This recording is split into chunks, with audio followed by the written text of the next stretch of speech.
What's up, everybody? It's Joe Herrera coming to you live, as always, from fabulous Las Vegas, Nevada, joined by my guy, Colton, Lindsay. Last week, you were in Arizona. Today, you are back up in Utah. I'm in sunny Utah right now and not enough snow Utah. That's where we're at. They're getting a little bit, though, yeah? It's like everywhere but where I live, which is weird. Like 2 years ago, we had 600 inches. This year, I got like 130 inches. So it's like a major, major difference. We need a big February, March, and April. Just the snow that hits your mountains is the water that hits my lake. And if we don't get some water, we're all screwed. Southern Utah is only at like 40% snowpack this year, so it's not doing great. That's crazy.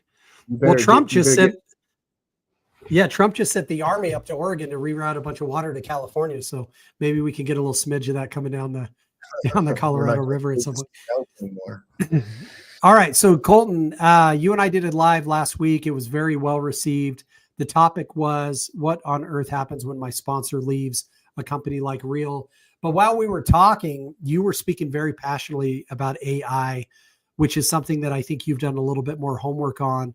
And I think you're convinced, man, there are a significant agent population that's going to see their business demolished through AI, not necessarily because robots are going to come in and start selling houses, but agents are going to learn how to leverage AI, and they're going to be taking business from agents who have no freaking clue what they're doing. Right. So let's talk about that. Maybe elaborate a little bit on what you're seeing or what you've studied up on the effect AI is going to have on the real estate agent community. Well, I think we have to kind of step back, and I was in Phoenix and I rode on Waymo. I don't know if you guys have that in Vegas or not, but it's the autonomous car. Not yet, but I've seen it down there. Yeah. The driver, right? Yep. And who is that looking to replace? Uber's already working on their own autonomous vehicles. Google is, right? Uber drivers will be replaced in probably 3 to 5 years. Right. We would be absolutely insane to think that realtors are not looking to be replaced. And you look at the reports, I think it's somewhere around 50% of agents have not been paid on a deal in the last 6 months or something crazy like that. It's crazy. Do you know what will happen with this? Are you familiar with the difference of AI generative and AI agentic, the two difference? I'm not, no. So let me break it down. AI generative is I can create a video, I can create a picture, I can create an image, I can create copy. That's generative, right? Within 6 months, AI generative, which is a video, will be indistinguishable from an actual video. That's how good the Dude, it's so close right now. We saw it in the political cycle, right? Where it was like Donald Trump dabbing up Barack Obama and them laughing at Kamala Harris. And it was like, you could make the craziest stuff via video. And you're like, man, it's off a little bit, but only a little. And like, I promise you, my 75-year-old dad watching that video is probably like, holy crap, Donald Trump just dabbed up Barack Obama. Like it's like, you know what I mean? Like for him, he's just like, well, I see it with my eyes, so it must be true. Right. So within 6 months, we won't be able to tell the difference except for like, wait a second, this doesn't make sense. Like the narrative, right? Logic. But logic will take over. Right. The quality will be indistinguishable. But AI agentic is where we should really be concerned about as realtors. Within 6 months, you can give a command to an artificial intelligence and it will go off, write up the real estate purchase contract, log into your e-signature account, send it off to your clients for signature, and put it back and file it in your system, all done through artificial intelligence. That's what's called AI agentic, or basically an AI agent. You're already starting to see them built. So I don't believe that AI is going to replace realtors, but people that are talentedly using it will replace realtors. And if you're a great marketer and you know how to be able to tap in to use this AI, you're just going to be able to have more transaction flow for sure. So what are some of the, because I think about that. I remember years ago, I got in an argument with one of my buddies that was an attorney, and he really pissed me off because I was like, you're an attorney, you write contracts. I'm an attorney, or I'm a real estate agent, I write contracts. And this is like 20 years ago. He's like, bro, you don't write contracts, you fill in blanks. There's such a difference. And it was like, I hated that. But it was just such a true statement because like the fact of the matter is, I remember there was a time, and I don't remember when you got in the industry. I got in 2001. And like literally, if you didn't have the binder of listings, I was like early MLS, but it was like even websites. In order for a client to understand what was on the market, they had to use a real estate agent. And then all of a sudden there was this moment of panic, like, oh crap, they can just go to a website. They don't need me anymore. So then we as agents found our relevancy in different ways. What are some of the ways in which you think agents are going to need to be demonstrating their relevancy when AI can literally, I can go on my phone and be like, hey, Leo, hey, whatever, create a contract for Colton Lindsay on 123 Main Street. He's offering this much. He's asking for these in concessions. Make sure you give us a 15-day due diligence, blah, blah, blah, blah, blah. Done. Like contract is done. But what are some other ways that agents should be thinking about proving relevancy to clients that cannot be replaced by AI? I think my hallucination is you have to have influence. It's not like with time, AI is even going to help manage people's emotions, right? Like it can't even be that idea where it's like, oh, I can help manage their emotions throughout the process. If you look at all of your agents today, how many of them truly find their client's house and take it to their client? Probably little to none. Most of them, it's sent through a hot sheet or they find it on their own and then they take it to their agent. That's just how it's transitioned. And so the idea has been, well, what is the value of the agent in the processing of the file? AI is going to make the processing even better. The question is one, do you have influence to move people into where they get to choose your platform to process? And number two is, how well do you manage the flow of the process using AI? If you do it better than everyone else, you have more influence than everyone else, you're going to give a great experience, right? Like customer service is said to be black and white, whereas customer experience is in color, right? Like that's where you have your advantage, is to see in color versus in black and white. If I'm making sense. So let's give an example of, in fact, I was talking with Tamir, he brought this up. Gary V, how much influence does he have over people? Quite a freaking bit. He has a huge audience. Yeah. So what's to stop Gary V from partnering with an AI company that can literally process the entire real estate file, and he gets into the real estate space and then he influences people into that platform, right? He's going to make a lot of money, and the personality, the profile that represents real estate is going to change. So I think a good person to be watching right now would be Ryan Serhan. He just launched his AI assistant where agents can use it to use his AI as their assistant, and he's building into the agentic space, right? So the question you have to ask is, do you have influence in this space? And if you don't, you're going to struggle going forward. How do you get it? Yeah, for sure. So then the two things agents should really be focused on is A, creating influence. Yes. And then B, learning how to leverage AI. Because again, I think you and I are on the same page. AI is not going to take over your business, but people who have influence and who understand how to leverage AI are going to take your transactions away from you. So what are some of the ways you're doing for yourself and or agents that you're coaching and mentoring on the usage of AI? Where do you suggest people start? Like how do people educate themselves? How do they practice it? How do they get acclimated to this? So there's some different levels of, and I was just looking at this the other day. I kind of wrote this down because I was in some meetings with a guy named Dan Martell. I think he's a great dude to follow. He's he has a book called Buy Back Your Time, and a lot of it is focused on AI. But at the very least, if you aren't using AI daily right now in your life, then even for stupid things. Yes. Right. Like I saw, because I was telling my wife, I'm like, imagine, because she's like, this AI thing is so stupid, I'm never going to use it. And I was like, oh, okay, cool. I was like, sweetheart, imagine you could say, because she gets her shopping list, right? Yeah. Imagine you just copy and paste your shopping list into AI and say, hey, I'm heading to Vaughn's, order these items by aisle so that I can minimize my time spent in the grocery store.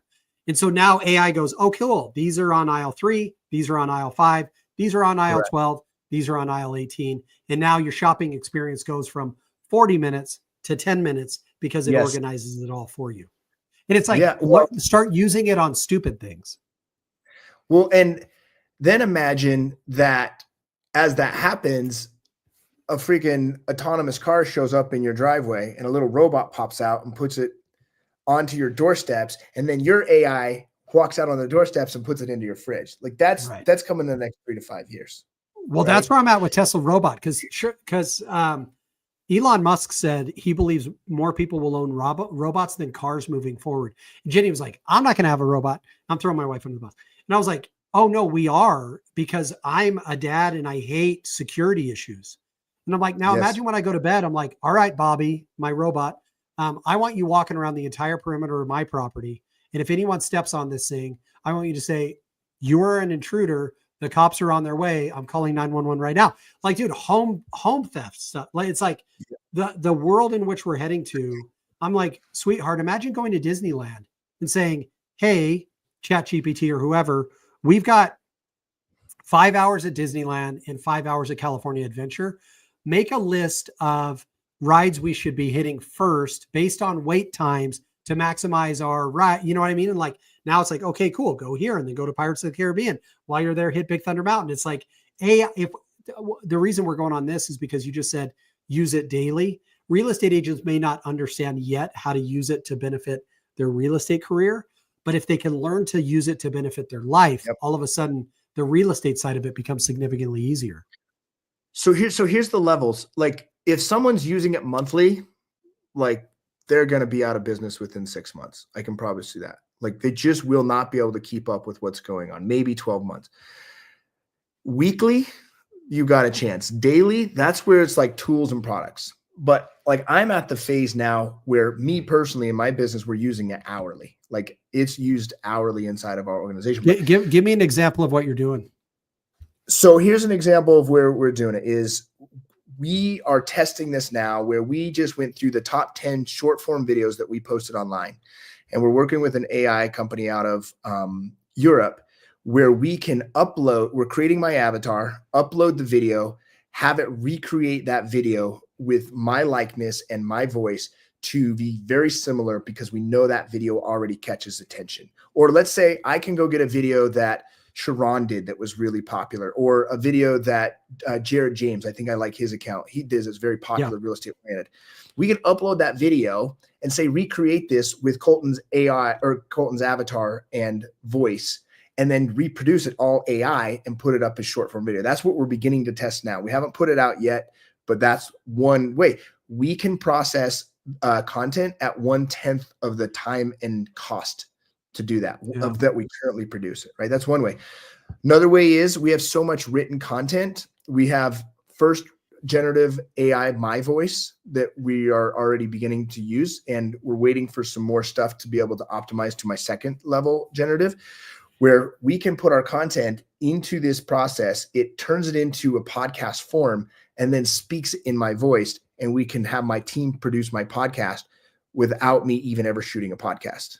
Like those are the types of things that we're doing as far as on the generative side. What we're doing on language learning model side is that we're now beginning to test when a lead opts in and we have a sequence that we've manually figured out how to follow up with them.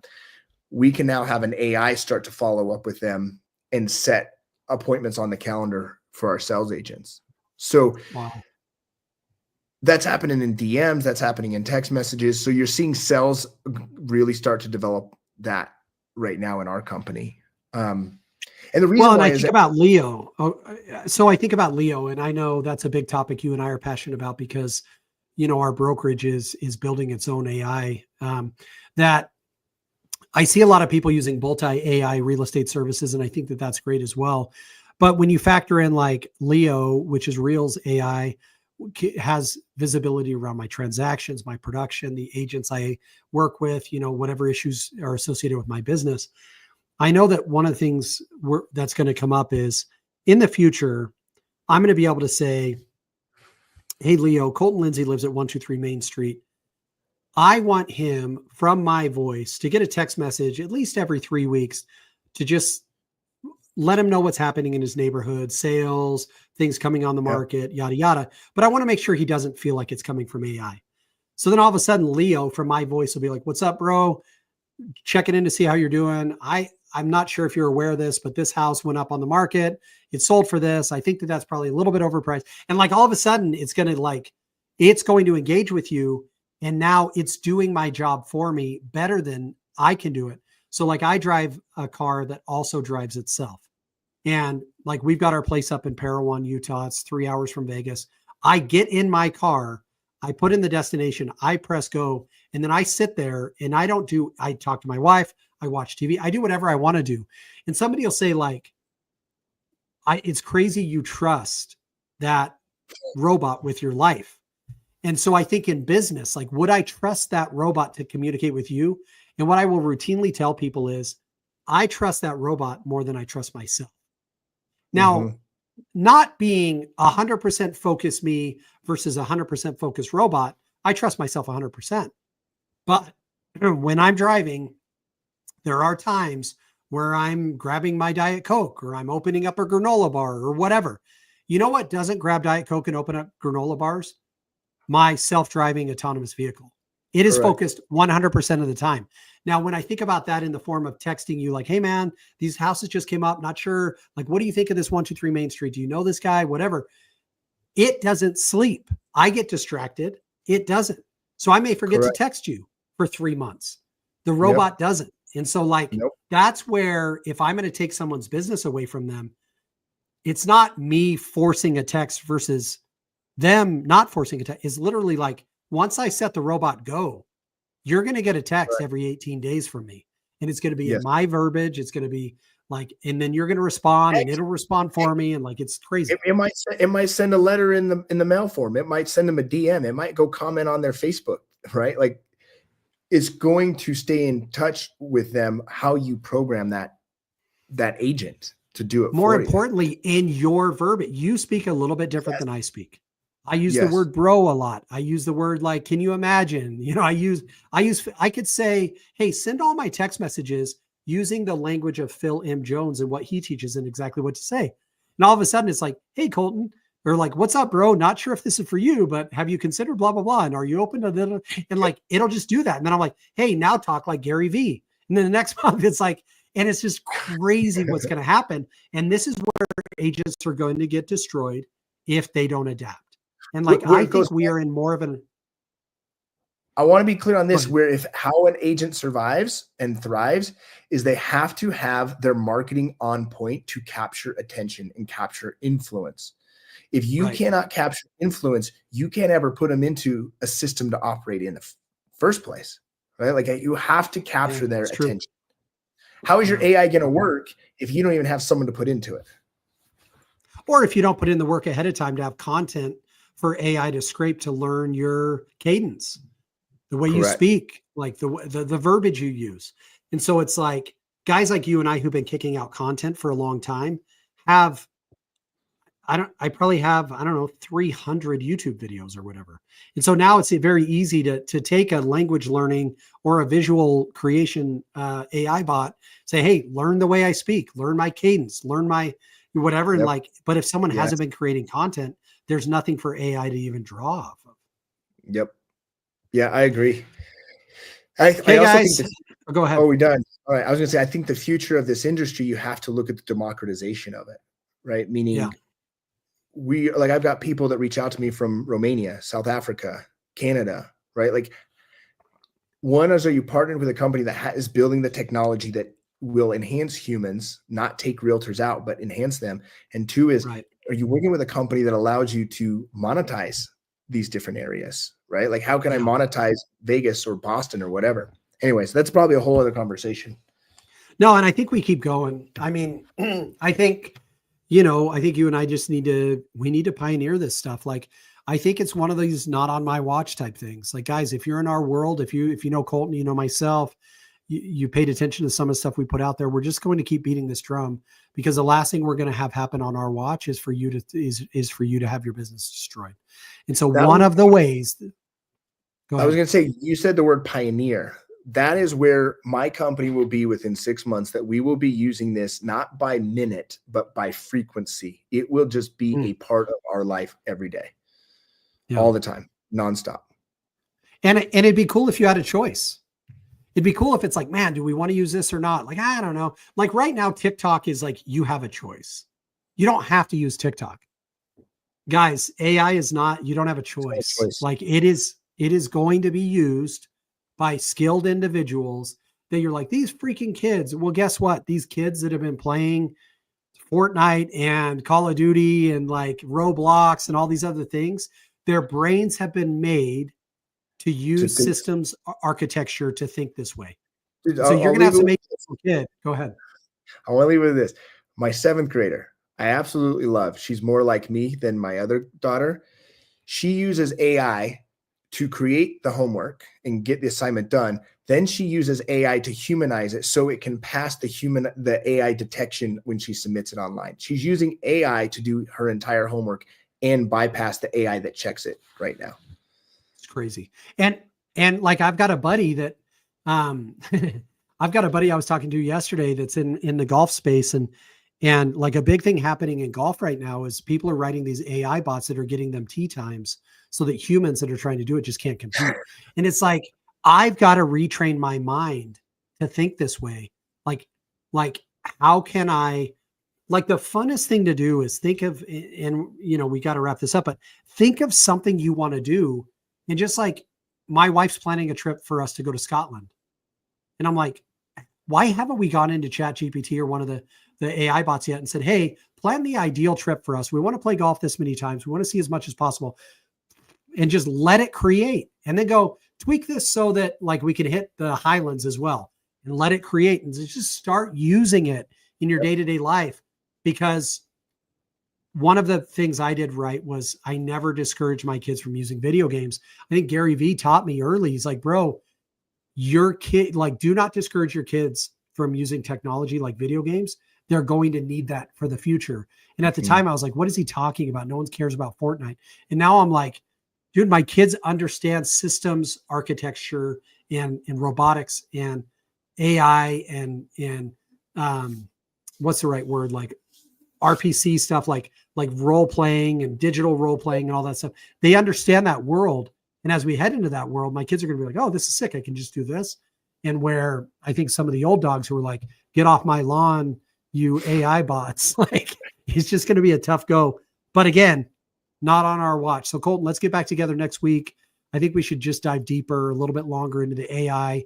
I think you had that checklist. I think we definitely need to kick that out to people as far as like, you know, how's it going to affect you if you're using it monthly, weekly, daily, hourly. And so let's circle the wagons again and get back together next week and deliver some more content for the people. Thanks, guys.